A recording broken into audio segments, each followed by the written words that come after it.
V teh dneh pred božičnimi prazniki prejemamo veliko lepih in čudovitih voščil.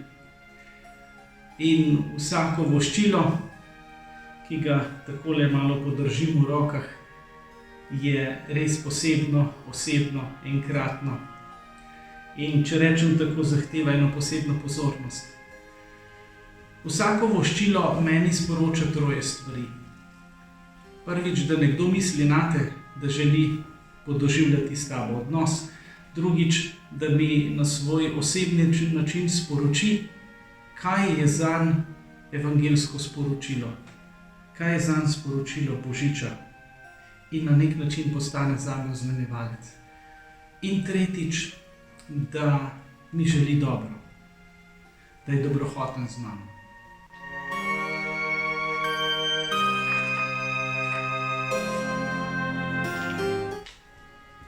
Dragi sobratje, dragi Domboskovi prijatelji, kot višjemu predstojniku Salezijancev mi veliko pomeni, da nas povezuje Domboskova karizma, predvsem v teh prazničnih dneh.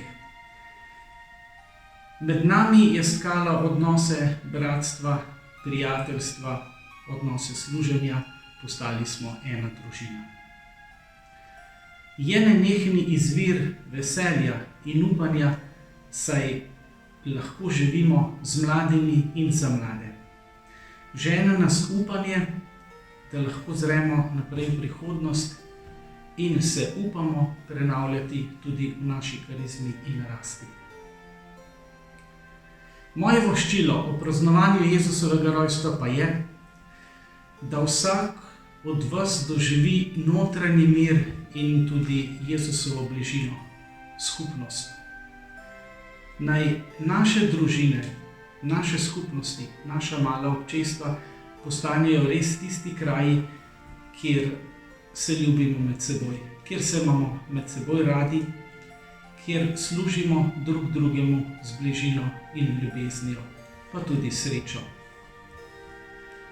Ob novem letu pa vam želim poguma, vztrajnosti in seveda tudi veliko Božjega blagoslova. Ne pozabimo, da smo proroki mladih.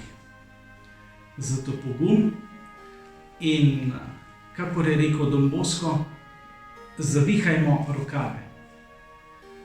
Pa blagoslovljen Božič in srečno ter zdravo novo leto.